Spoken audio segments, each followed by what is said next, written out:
So the game starts off with the Family Guy theme song, and that's appropriate since the game is meant to feel like an episode of the show, but what I don't like is that they decided to keep the press the start button to skip notification up at the top of the screen the entire time. And at first I thought, yeah, maybe it's just here, for the theme song, but no, it's there for the cutscenes too.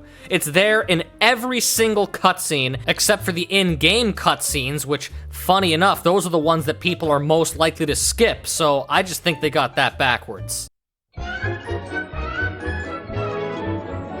Our story begins with Stewie and Brian hanging out as they usually do when all of a sudden Bertram shows up. Stewie Griffin! My God, Bertram! But how is this possible? I killed you! You only killed me in this universe, you fool! Oh, so you got yourself a multiverse remote, huh? Indeed I did! So Bertram's all pissed off that this Stewie killed his own universe's Bertram, which is not the Bertram that Stewie is currently talking to. So it's beyond me why that's such a big deal, but I guess it's not unlike Bertram to be an asshole just for the hell of it, so whatever. I can't possibly allow a universe to exist without me in it! I'm traveling the multiverse, building up an army to exact my revenge on you. When I return, I'm going to destroy your universe completely! See you soon, Stewie! Now it's up to Stewie and Brian to stop Bertram and save their universe from complete annihilation. Despite Stewie having added tracking capabilities to his multiverse remote, they still somehow end up in the wrong universe. According to the multiverse remote, this is a universe ruled by Greeks. So, what does that mean? Fat, hairy philosophers in togas, or fat, hairy greaseballs in Speedos? Oh yeah, Greeks have always been gross and still are. But no, it's not those kinds of Greeks, Brian. It's worse. It's frat boys!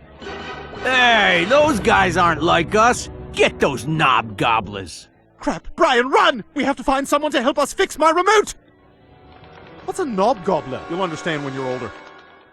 So our story begins in the backyards of Quahog, and I gotta say, just right off the bat, these graphics are really damn good, especially compared to the first game. I mean, the lighting, the colors, everything is just gorgeous. So I think they did a great job there, and especially as a fan of the show, it's really cool to just walk around and actually interact with these environments. So our first goal is to go up to Mort. Hey, you two, do you want to pledge to our fraternity? Here's a Torah and some bacon to rub on your face so you break out. This might sound a little odd, but do you know if there's like an electronics store or a creepy Armenian guy in a dimly lit apartment who can fix a multiverse remote? Oh, I can help you get that fixed, but I'll require a service in return that's worth more than this service I'll be providing you with. We need you to help our fraternity throw a better party. We've been standing around complaining for hours, but that doesn't seem to be a party to the Gentiles. Here's some ammo. Now go shoot those lame balloons down. Oh, wait until I put my earplugs in. So you guessed it, this level is gonna be nothing but do this, do that, and fetch this, fetch that. That is the entire level. And I haven't played through the rest of the game yet. I'm making this video level by level, so I already know how this level goes. It's just more of this shit. But I don't know how the rest of the game goes. And to be honest with you, I'm a little worried that the rest of the game is gonna be more of the same. And I'm really not a big fan of these types of missions. With the first game, you at least had, Peter was the beat-em-up missions, Brian was the stealth missions, and Stewie was platforming and shooting. Now it's looking like platforming and shooting is going to be a big part of the game, with less emphasis on the platforming and more emphasis on the shooting and the fetching. Not a big fan of that, but it's still too early to really say anything about it. I'm not at the point where I can render a final opinion, so let's go over the rest of the level. Good, you shot all the balloons. Now, oh look, there's a sorority girl running down the street. I bet her dad's so rich. Dude, wait until my bros see these nasty pictures of you. Hey, get back here with those! I was gonna wait one more year before I leak naked pictures of me online. You should go talk to that sorority girl and see what's the matter. Also, ask her how much her dad has in his retirement fund.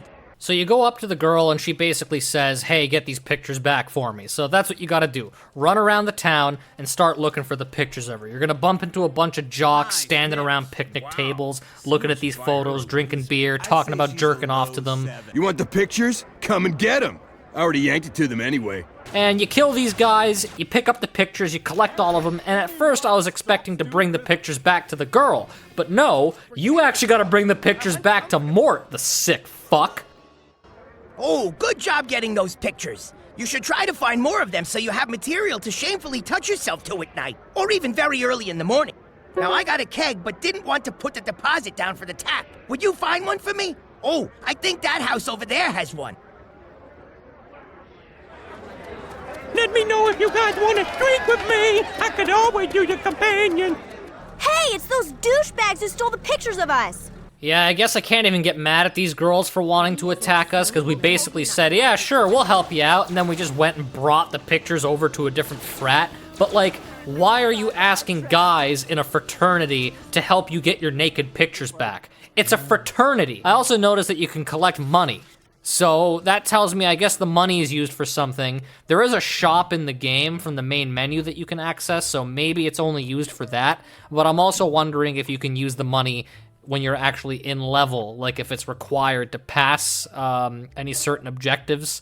So, I don't know. I guess we'll see. There's secondary objectives, by the way. You see these raunchy sorority photos that are scattered around all over the place? There's like 15 of them. So you can go around collecting them, and you unlock some bonus content for doing so. Completely optional, but hey, raunchy sorority photos. Why not look for all of them, huh? So the tap is being held over at this military-themed fraternity, so you just sneak into the backyard, kill everyone there, blow open this gate at the back, and then grab the tap. Once you grab the tap, a bunch of guys show up and you gotta kill them. Or I guess you could run away from them, but it's so easy to kill them, I don't even care. I'll just shoot at them, and then I make my way out. So, pretty simple. Let's go back to Mort and see what he says.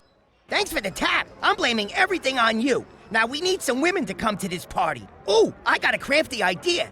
Listen, I need you to steal a couple of jackets from the jock frat. Bring them back here, and I'll tell you what to do next. Fetch one thing, fetch another. So now we go to the frat house across the street, kill a bunch of guys, grab their jackets, and go back to Mort. Great, you got the jackets. Now listen, Brian, here's a Molotov cocktail. You need to plant those jackets by the sorority's float, then set the float on fire. The girls will think the other frat did it, and then they will come to our party. I'd do it, but I feel a cold coming on. Come back here when you're done. But take your time. I'm gonna take an 8-hour nap. Who builds floats? This is a weird college. Alright, so now we're playing as Brian, and you're gonna notice that his weapon is different. He gets a pistol, whereas Stewie had a ray gun. Now, Stewie's ray gun was able to shoot in 3-round bursts. In fact, it could only shoot in 3-round bursts. And I found that this actually made it a lot easier to aim, whereas Brian's gun is only able to shoot 1 bullet at a time. Now, you can aim down sights, so to speak. When you hold the left trigger, you go into sort of an aiming mode. As soon as you push this button, like in a lot of games, you do get some aim assist. But the aim assist fucking sucks because it just aims for the center of someone's body. So let's say you're trying to aim with the right stick while you're moving around and you're centering it near the head. As soon as you push the left trigger, it goes down into the center of their bodies instead of their heads where you were aiming before. So it can be really frustrating when you're trying to line up a shot and then the aim assist basically puts you off mark. I don't like it. I don't like it. I'm sure I can probably turn it off. But you know what? I didn't think to do that while I was playing the first level, so we'll try that next time. So the reason we're doing this part of the mission as Brian is because he has Molotov cocktails. So you use the Molotov cocktails to burn down the float. Stewie gets poopy diapers. He literally throws his shit-caked diapers at the enemies, they explode, and they leave a bunch of poop all over the floor that if the enemies step in it, they get slowed down and take some damage. So that's kind of cool that each character gets unique abilities, but God, that's fucking disgusting. So after we burn down the float, the girls flock over to Mort's party. So now we got beer, we got girls. What more could we need? Well, I'll tell you what more. We need speakers, because apparently the music's too quiet. So Mort sends us across the street to yet another frat house to kill a bunch more people, steal their speakers, and then bring them back to Mort's party. And thank God, that is the end of the fetch quests. But after fetch quests must come a boss fight. So we gotta fight this big, huge frat guy and all his other little frat guy underlings. And honestly, it's a pretty easy boss fight. He can throw explosive beer cans at you, so you do have to watch out for that. He also has a tackle move that he tries on you, but honestly, as long as you keep your distance from him, and you keep shooting at him, and you shoot at his friends, before long it's all over with, and then you can go back to Mort's house and enjoy the party.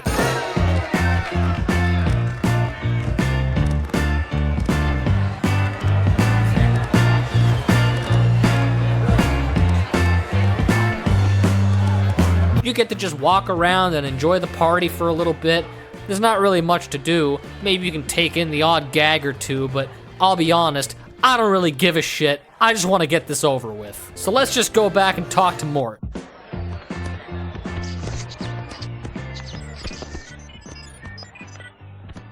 Here you go, and thank you guys so much. Now I have the whole night to fear the sex that I'll probably chicken out of. Hey, no problem. Thanks for fixing the remote. Oh, fellas, I almost forgot. Some of the other nerds uploaded a new program on your remote. It analyzes your surroundings and gives you hints of what you should be doing on your journey.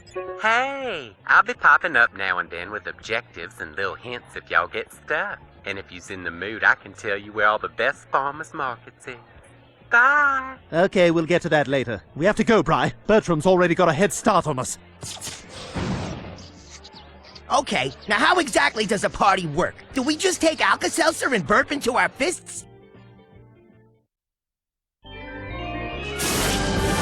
Okay, good. The remote's working. Bertram was definitely here. Hey, y'all need anything yet? No! Okay, bye. Now the story here is that Stewie and Brian have found themselves in a universe that's been completely depleted of all its oil. The only civilization that managed to sustain itself are the Amish, due to their lack of reliance on technology. The problem is, Bertram is looking to exploit them for his own personal gain. What I need from you is a weapon, the likes of which no one has ever seen. I'm afraid we cannot help you, unattractive infant. You see, the Amish are not a violent people. Well, I have something here that might change your mind.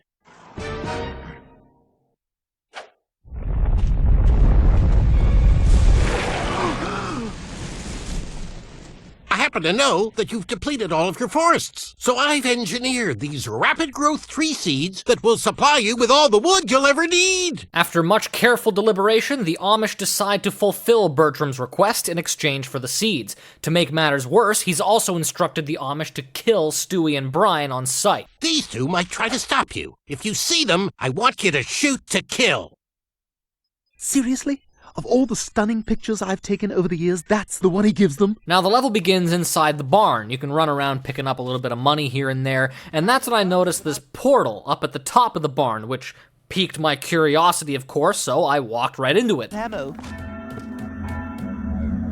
Look, y'all's gonna be able to see your enemies up close now. See what kind of skin types they got and whatnot. All right, let's get these dicks. Crap, they're posting those pictures of us all over the place. And that picture is so not what I look like. We've got to stop them before anyone sees it. No, come on, Stewie. It's not that bad. It could be better.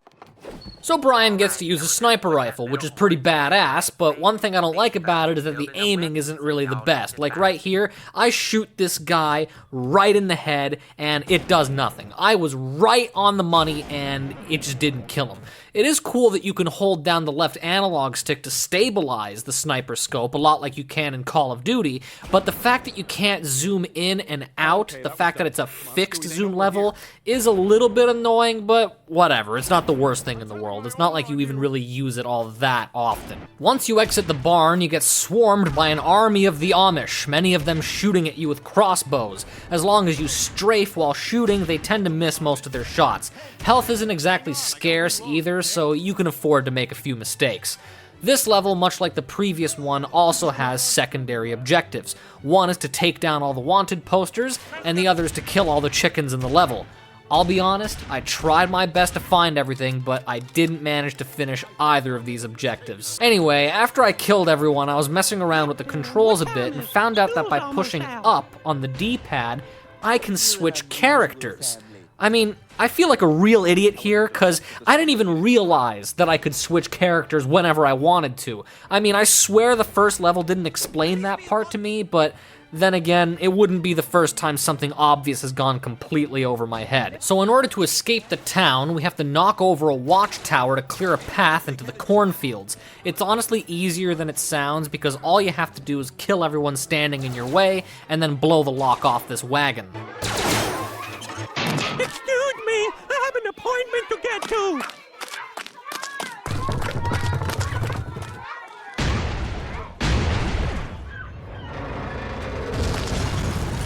Nice. Explosions are cool. So next up, we gotta find the barn where this secret weapon is being built. Once you reach the horse stables, we unlock a new weapon.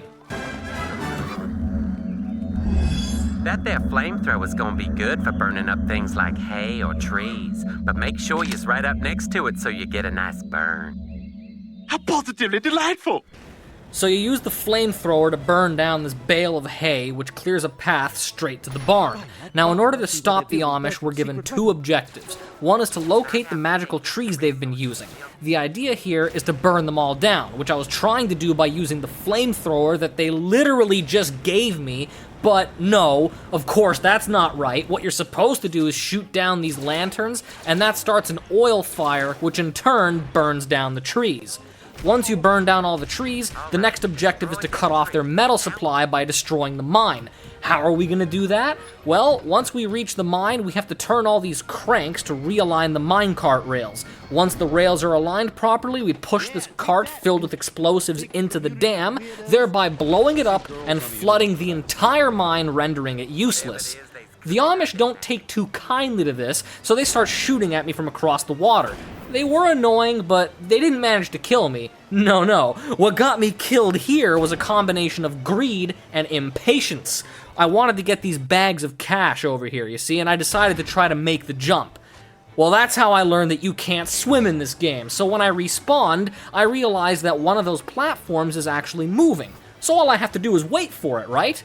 Well, yes, but I was too impatient and tried to make the jump too early, once again getting myself killed. That's when I discovered that you lose $1,000, or whatever the hell this currency is called, every single time you die. So yeah, in trying to make a few $100, I ended up losing thousands. Did I learn anything from this experience? What the hell are you doing? No, I didn't. So now it's time to go back to the barn, but unfortunately Stewie and Brian didn't act fast enough to prevent the Amish from completing their weapon. Lord, forgive me for the whooping I'm about to bestow unto these two. Wait, why does this not count as technology? Now this boss fight is very straightforward. Just aim for the eyes until each one is destroyed. The wooden robot will produce a big fiery shockwave before the Amish leader pops out of its head and shoots at you with his crossbow. You shoot him once, he pops back in, the eyes come back, you shoot the eyes out, you shoot him again, and repeat the process until he's dead.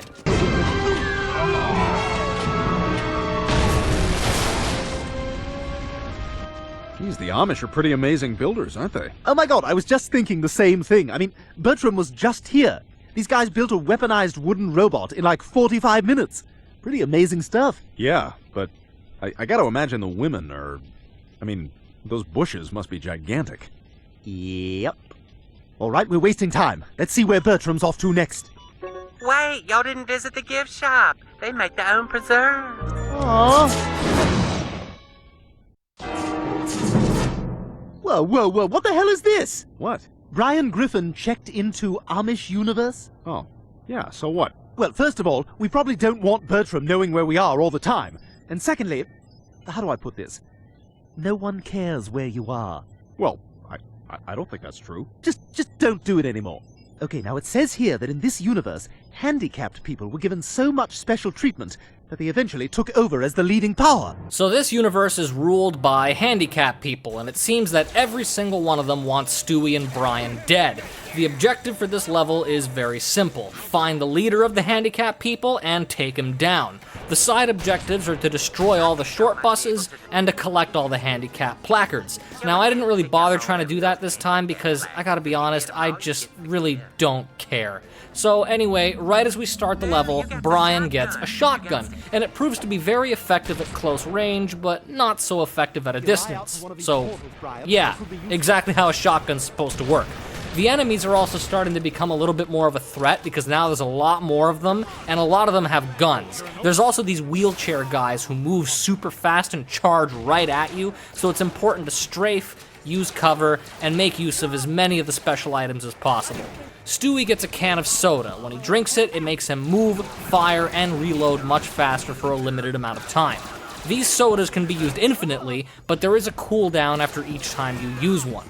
Similarly, Brian gets a Pawtucket Patriot Ale, which increases all of his damage for a short time. Other items we have access to at this point include a health pack, which fully heals you, the giant chicken, who just beats up nearby enemies for a little while, a wacky waving inflatable arm flailing tube man, which is supposed to distract enemies, a wind-up teddy bear, which follows your enemies and explodes, and a bottle of Ipecac, which makes enemies stop dead in their tracks to throw up. Now, I didn't realize that it could also make me throw up, so when I threw it too close to an enemy, I got frozen in place, puked my guts out, and I got killed.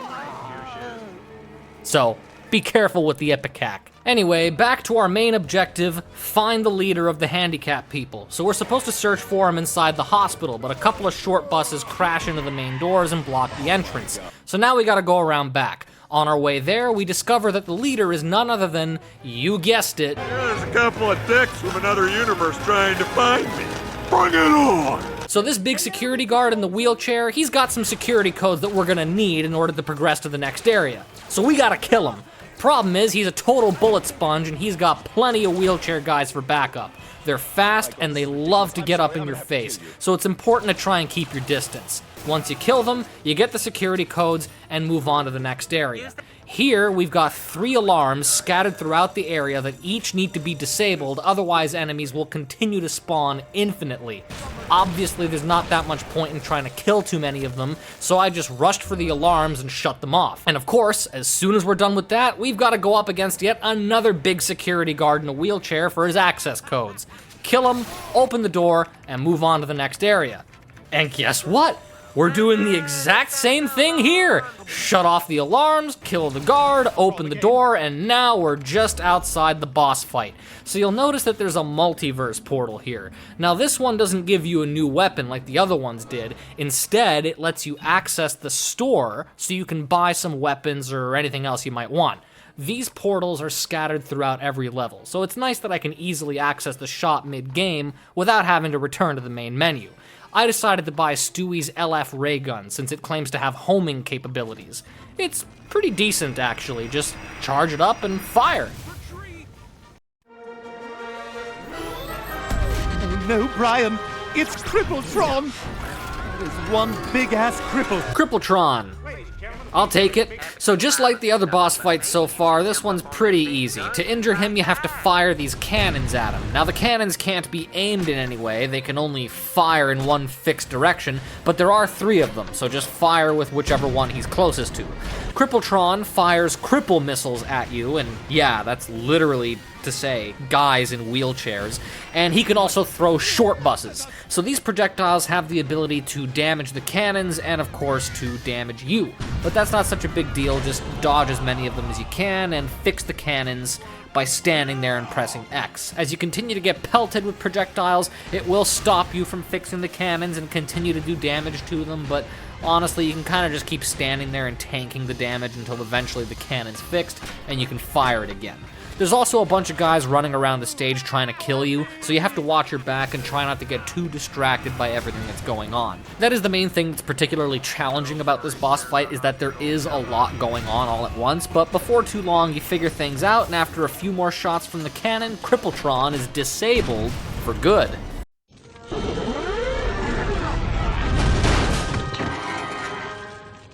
Thank God we did it.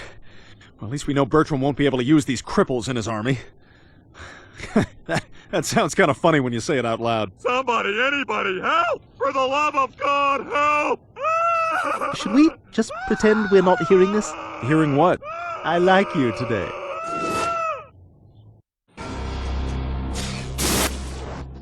Wow, Quahog looks like it's in the middle of a war. Where's the thing say we are? Hey, will you stop asking me that? You know, it takes time for this thing to register, and it's not like I'm not going to tell you when I find out. All right, sorry. Yeah, that's right, you're sorry. Okay, it says that we're in an evil universe. What does that mean? It means that this universe contains everybody's evil counterpart. Remember evil Stewie? Oh yeah, that little bastard cut off my tail. Yep, they can be pretty nasty. Oh my god, Brian, you remember how Mayor West had a cat launcher? Vaguely, yeah. Well, apparently evil Mayor West has nuclear cat launchers!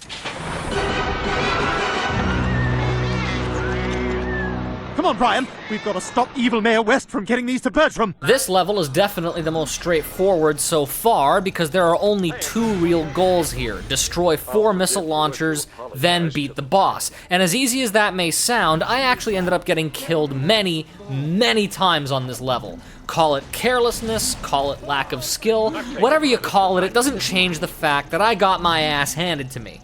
So the first thing that happens is we find a new weapon, satchel charges for Stewie. So the idea here is to toss them using the right trigger and detonate them using the left trigger. This is the only way to destroy the automated turrets that are defending all of the missile launchers. They're a bit tough to aim because they fly in an arch based on where you aim the camera, and there doesn't seem to be a reticule of any kind, so it's a bit tricky to figure out exactly where these things are going to go. The ammo is also kind of limited, so you have to make sure to keep picking up ammo packs or you'll run out when you need them the most.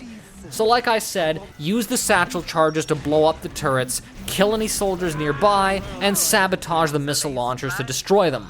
Do this 4 times and we trigger the boss fight. All right, you asked for it.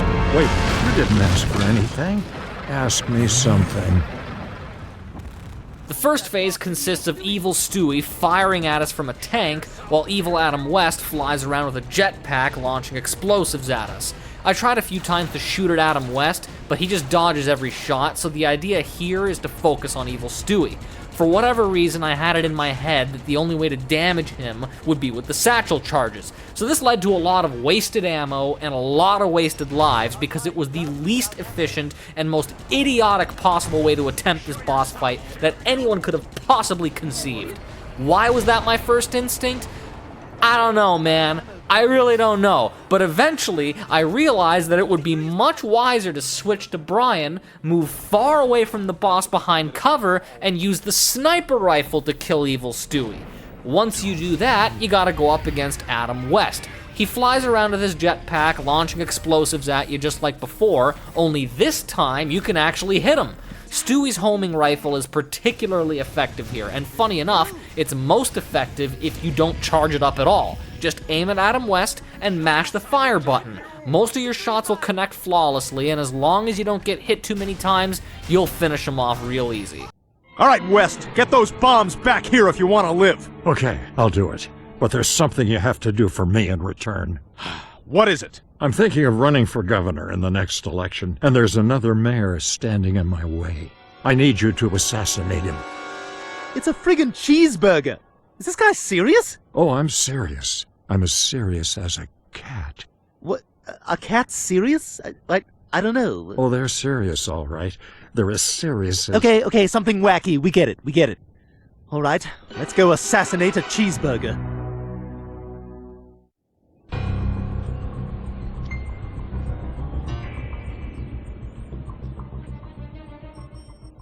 All right, fellas, there's a sniper rifle waiting for you in the top floor of the book depository. Oh, okay, I see what we're doing here. Here's some silencers for your weapons so you don't alert the security guards of your presence. And here's some bologna sandwiches. You never know when you're gonna get a hankering for circular meat. Thanks. Okay, we're gonna go do that thing now. Godspeed, gentlemen. Oh, also the movie Speed, just in case. It was really nice of him to make us sandwiches, but I'm not gonna eat mine. So I started this level and I was messing around with the controls a little bit, and that's when I realized that the B button is for melee attacks. Yet another seemingly obvious thing that completely flew over my head. Stewie gets a golf club for some reason, and Brian gets a liquor bottle that actually breaks if you hit it against something, so that's pretty cool, but honestly, I can't really see much reason to use any of these weapons, because the guns we have are really more than enough. Anyway, let's carry on with the level. So we gotta hop on this scissor lift to reach the top of the building. As I was riding the lift, this happened. Come on, I'm better than these guys. Yeah, Stewie just fell right through and died. Nice, huh? Anyway, this mission attempts to employ the use of stealth, but it's not a good attempt by any stretch of the imagination. The silencer Adam West gave us was automatically applied to the weapons, so they all sound different, and firing them doesn't alert nearby enemies, but as soon as someone sees you, everyone becomes aware of your presence. Now, normally I wouldn't mind this so much, but there are alarm switches scattered all throughout the level, which would lead you to believe that an enemy actually has to activate one of them to raise an alarm, but no. They're just for show. As soon as someone sees you, all stealth is thrown out the window, and you gotta gun everyone down. As I was making my way through the rooftops, I reached a spot where the game is supposed to give you some instructions, but it gets cut off by enemy dialogue. In a scripted segment, no less. All right, people, stop goofing off. The mayor will be here any minute. Jump across all them rooftops. We're about 10 minutes and counting here. Copy that, Fox Poo. I told you, I don't like that name. Well, that's nice. Thanks for interrupting the instructions for a stupid gag, and it's not like I was moving around during the instructions and triggered the gag. This whole sequence was preset, so after I killed everybody, I couldn't figure out what the hell to do. Obviously, it's gotta have something to do with this wooden platform here, but I couldn't figure out how to position it to get across to the other rooftop. I tried shooting at all these barrels here to see if they'd explode or something, but nothing happened. Eventually, I tried to throw a Molotov cocktail at it, and presto! Brian's sniper rifle proves to be particularly useful on this level because a lot of the enemies are too stupid to shoot at you from a distance. They just kind of stand there staring at you, so pick off as many of them as you can and continue making your way through the rooftops. Once I reached the hotel, I tried my best to be stealthy. I managed to take down this guy without getting noticed, but then as soon as I killed this guy, everyone immediately knew where I was and I got swarmed. Luckily, it was really easy to just funnel everyone through the hotel room door and mow them all down with Brian's shotgun. As we move over to the next building, Consuela sees us and alerts a bunch of the guards. Mr. Security, dog and baby not supposed to be. As I was killing everybody, I couldn't help but notice that the music on this level is actually really freaking good. No problem. Oh, and now we're dealing with enemy snipers too. They're easy enough to kill, but be careful not to get hit by them, because they melt your health bar like it's nothing. Then, we have to fight a helicopter, which also deals tons of damage, but thankfully there's plenty of cover, so you just have to play a bit of hide and seek until eventually you take it down.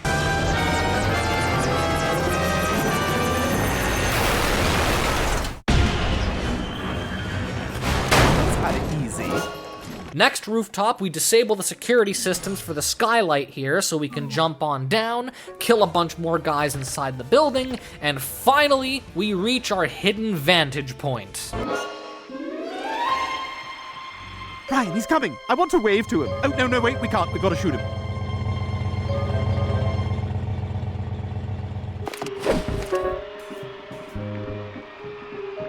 We need to take the shot. We're running out of time.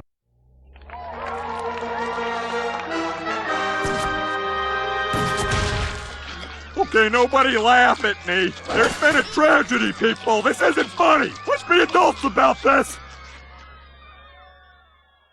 All right, it's done. Yeah, hopefully evil Mayor West called off those bombs. Wait, what if he goes back on his word? What do we do then? Should we try to find him and... Hey, Brian, we just murdered a politician. We should get out of here. Yeah, you're probably right. I'm probably right, or I am right? The shot came from up here. Yeah, I'm right, and you're just a dog.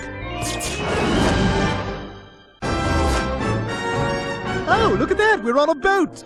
Okay, it says that in this universe, pirating became so dominant that the overall progress of the world was stunted. Now everyone's a pirate. Aha! Stowaways, methinks! And ye brought treasure, I see! Aha! Take the prisoners to the brig! I'll be in me quarters making cloth maps of no place in particular. Aha! Ooh, pirate stuff. I actually just played through Assassin's Creed Black Flag for like the first time, and yeah, I know I'm very late, but it just kind of put me in that mood, like pirate shit is cool, so I was really excited for this level. So you start off in a cell without any of your weapons. Hey, find something you can make noise with and the guard will come in there to stop you. You grab this spoon off the floor and use it to bash the bars of the cell. Looks like now there's actually finally a practical use for the melee in this game, huh? Eventually the guard gets fed up and opens your cell to beat you up. So you slip out, and at this point you get attacked by waves of enemies with nothing to defend yourself aside from the wooden spoon, and just outside the cell, Stewie gets a sword and Brian gets a liquor bottle. The hand-to-hand combat honestly kind of sucks because there's no blocking, parrying, or anything interesting mechanically speaking. You just run around and mash B. I actually found Brian to be a little more effective because his weapon has more range, so I kind of stuck to him. Eventually one of these guys drops a key to Seamus's cell, so you let him out, and then a bunch more guys show up. The weapons are just on the other side of the room, but I won't have enough time to grab them with all these guys swarming me, so I'm gonna have to kill all of them and then get the weapons. Now a bunch more guys show up again, but they're less annoying to fight this time since we have all our weapons back. Then this big mini-boss pirate shows up, and he was actually really easy to kill because the flamethrower just completely stuns him in place. Like, he just sits there swaying side to side, so you can just keep showering him with flames until he's dead. Nice and simple. He then drops a key to the upper galley where we free all the prisoners by fighting... yeah, more pirates. So Brian's shotgun was my weapon of choice here because these guys are all melee fighters, and there's a lot of them, so spread shots at close range just made the most sense. Once the objective changed to escape the bottom of the ship, I noticed this little yellow arrow popped up next to my aiming reticle. It followed me no matter what direction I looked in, like it didn't move or anything, so I assumed that couldn't possibly be a waypoint, so maybe it's just like a glitch or something. I just figured maybe it would go away by the time I reached the next screen.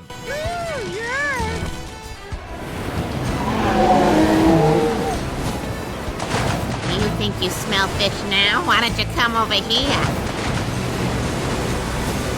Hey, over here! Let's hang out!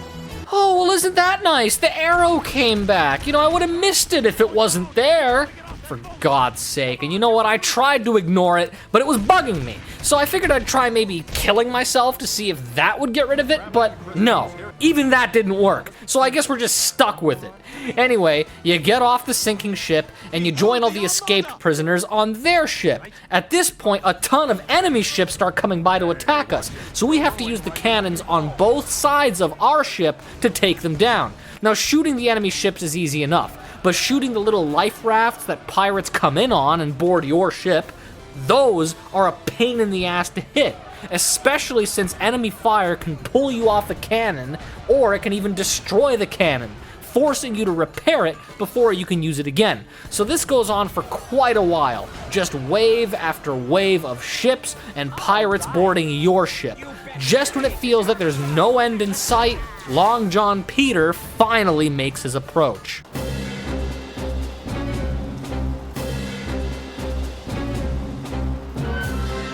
They'll never take me alive. Good thing I'm a son.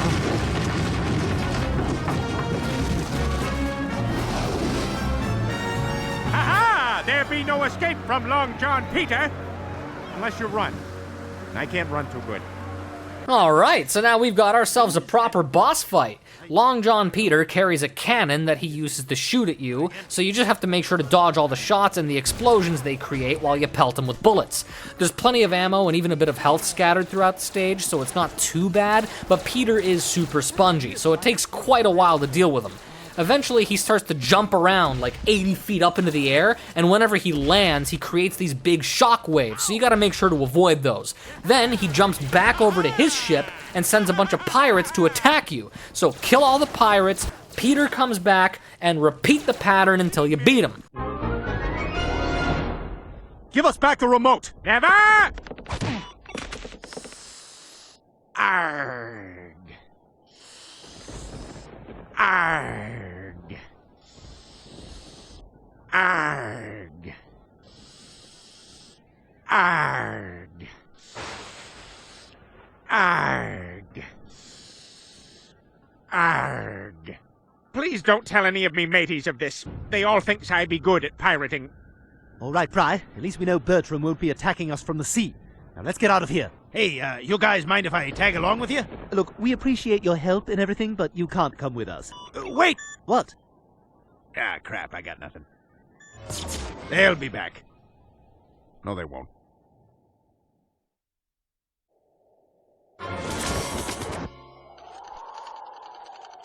Oh my god, it's freezing! Yeah, my peen just sucked itself back into my tummy. Stewie, look!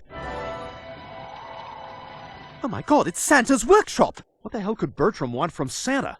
Huh. It looks as though in this universe, Santa is some kind of industrial mercenary. Industrial mercenary? What else does it say? Oh, here it is. I was in the wrong menu. That was just an overview. In this universe, people only order Christmas gifts online, so there's no use for Santa anymore. Now he's opened up his factory to manufacture anything for the highest bidder. Well, what's Bertram using him for? My guess is he's using him to manufacture weapons for his army. Well, come on. I'm dreaming of a red Christmas. Okay, you only get one gun cock per line, okay? And the lines should really be better than that. I am not at all surprised that this place made it into the game. I mean, evil Santa's sweatshop packed full of bloodthirsty inbred elves. It's just perfect for a video game level, but before I talk about the level, I just want to take a quick look back at the opening cutscene. You see that shotgun that Brian's holding? That's not even the shotgun that he actually uses in the game. And if I look at the shop to see if there are any weapons that look like it, I can't find it. So as far as I can tell, there's no way to actually use this gun. It was probably just added in for that cocking gag.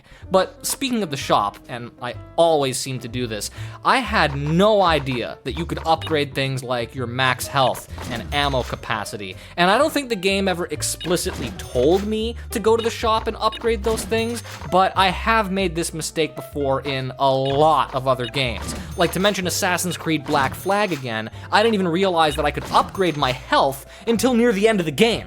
So I'm telling you, I have a special talent for overlooking the most obvious things. Anyway, back to the level. So I actually ended up finding this level a little more engaging just because it's a lot harder than the other levels. So it's a really good thing I upgraded my health and ammo capacity. Otherwise, this would have been way more difficult. There are a lot of enemies this time around. Giant elves that take forever to die, little elves with guns, and even suicide bombers that run towards you while making these horrible sounds.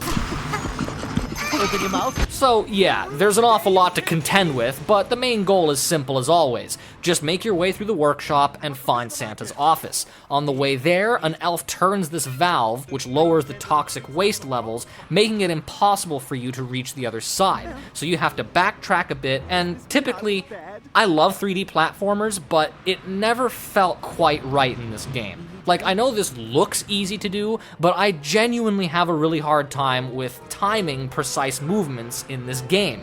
It just feels clunky and floaty. Maybe that's just me, but that's how it feels when I play it. Just not great. So you reach the valve, raise the toxic waste levels, and then Santa flies by to drop off a bunch of these suicide bombers. And they just keep spawning infinitely. So the best thing to do here is to just run past all of them and make your way inside the workshop as fast as possible. Once you're inside, you have an entire army of elves to deal with while you climb your way to the top of the workshop. The platforming itself isn't all that tough, honestly, but constantly being attacked by a never-ending wave of enemies can make it a little bit annoying, especially if you're going out of your way to collect the secondary objectives, but I've half-assed that so hard at this point that it's not even worth my effort to bother with it anymore. Eventually, you reach the top of the workshop and enter Santa's office. Essentially, he just says, "I'm evil, so you have to die," and then you end up in a boss fight. So Santa flies around in his sleigh while shooting at you with a minigun. Meanwhile, elves are spawning all over the place and trying to kill you too. So Santa's easy enough to deal with. You just have to shoot at the reindeer until they're all dead, and of course, do all that while avoiding everything else that's trying to kill you. There's not really much more to say beyond all that. Just eventually, you'll win. Stewie, he's still alive.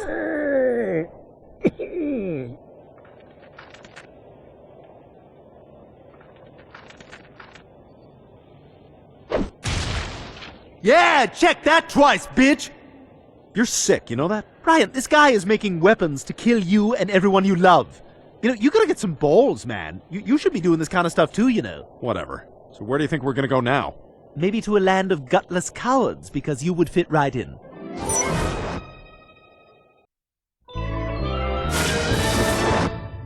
Holy crap, Stewie, we're in space! Okay, this is weird. It says here that in this universe, a race of alien chickens took over the Earth, and it appears that we've transported right onto their mothership. All right, so chasing birds around. I like that. Brian, Bertram's going to try to use these alien chickens against us. We've got to figure out how to stop them. All right, come on. Let's try not to be spotted. Too late.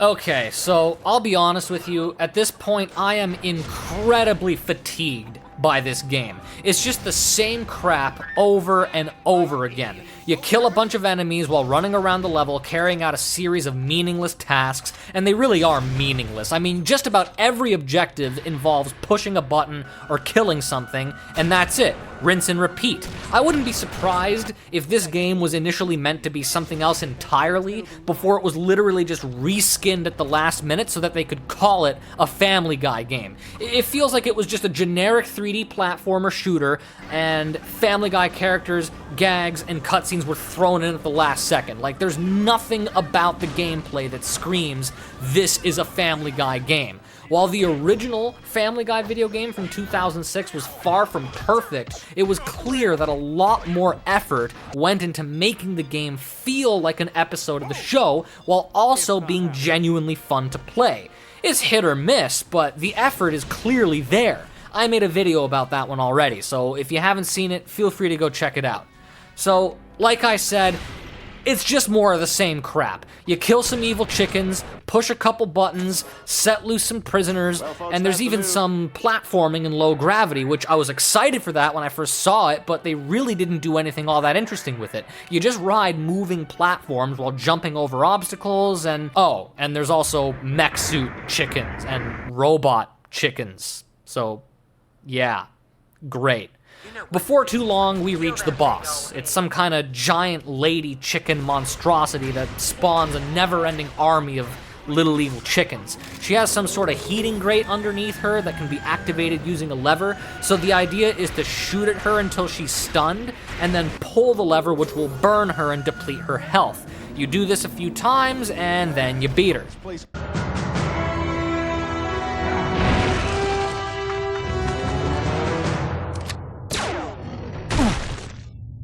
Thank you so much for saving me. Do you require kisses for what you've done? No, that won't be necessary. Okay, because I didn't want to have to kiss you. But I will. Crap! Stewie Bertram's probably already made his final jump to Quahog. We don't have time to deal with this. You guys go. I got a score to settle with this guy. Thank you. You have no idea how much this helps. Yeah, thanks, Pop. Go get him!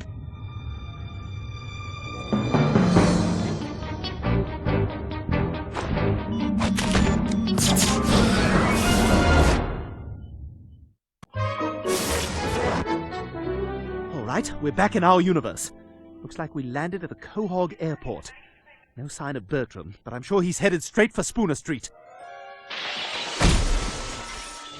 Oh crap, looks like they snuck into our portal somehow. Well, should we help Peter? No, he's got this, Brian. This is like his thing, you know? Alright, come on! We've got to get home as fast as we can. Well, how about that? We actually get to play as a character other than Stewie and Brian in the story mode. And I gotta say, this late in the game, I really wasn't expecting that, so this was kind of a nice surprise. It's a chicken fight, obviously, which is a classic Family Guy running gag that was even part of the first game. And you know what? It's not too bad. It's really easy, but I appreciate that they tried to vary up the combat a little. You can block, strike, charge attacks to break blocks, dash, and ground pound. The chicken even gets a little harder with each round, but it's still pretty easy overall. The only annoying thing is probably the camera.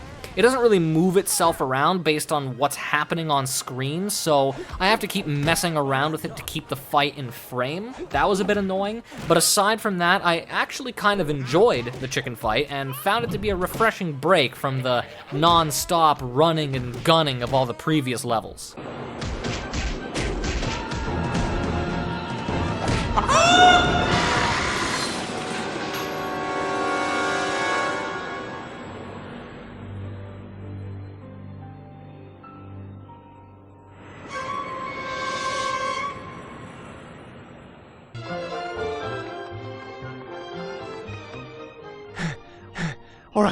Almost home, Brian. Whoa. What is it? No, I just had, like, wicked deja vu. Well, it's probably because we're constantly arriving in new places. No, you don't get it. It's a past life thing, Brian. I was here. In another time. Oh, would you shut up? You shut up. Stewie, look! Oh my God! We're too late. He's doing it. Bertram's really gonna destroy our universe. I don't understand. How did... We went everywhere he did.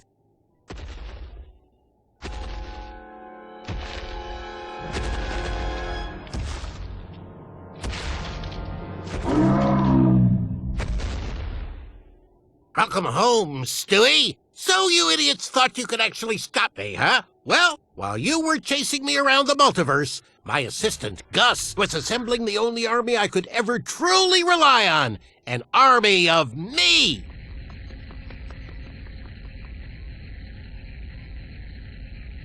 Hey guys, I'm Gus, the assistant.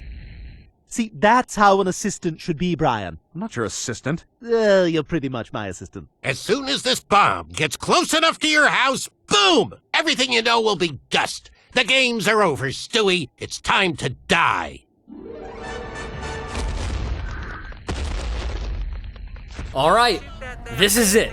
The big moment, the final boss fight. We've got a weaponized T-Rex to fight along with an army of Bertrams, so this actually proved to be a little bit challenging. The instructions are clear enough. We have to destroy the laser cannons attached to the T-Rex's head. Brian's railgun is probably the strongest ranged weapon I have, so I use that to make short work of his health bar. The dinosaur deals a lot of damage, so I tried to find a spot where I could still aim while avoiding most of the fire. Because the railgun's scope isn't adjustable, there are lots of moments where I'm struggling to keep the T-Rex in frame, but I managed to land most of my shots. Unfortunately, while I was fumbling around with the inventory and trying to heal myself, I accidentally consumed the wrong item and got myself killed. When I respawned, the T-Rex's health bar was full again. Luckily, there's plenty of ammo scattered throughout the level, and you can even access the store to resupply on items, so when I tried again, it was a little easier and I got it right.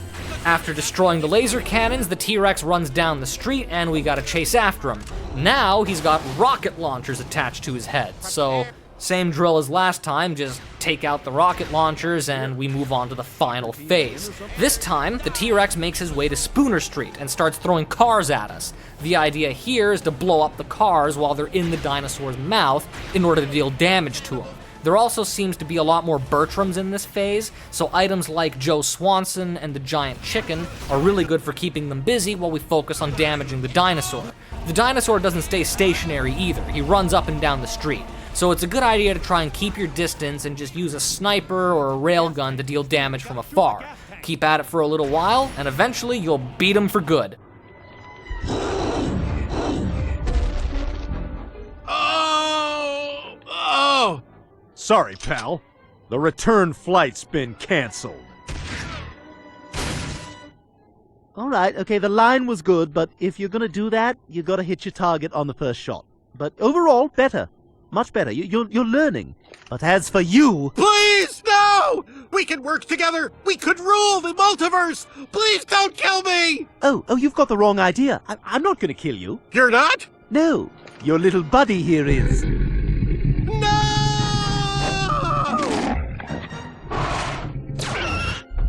Brian, Stewie, you're alive! Yay, we're saved! Oh, I'm so happy you two are okay.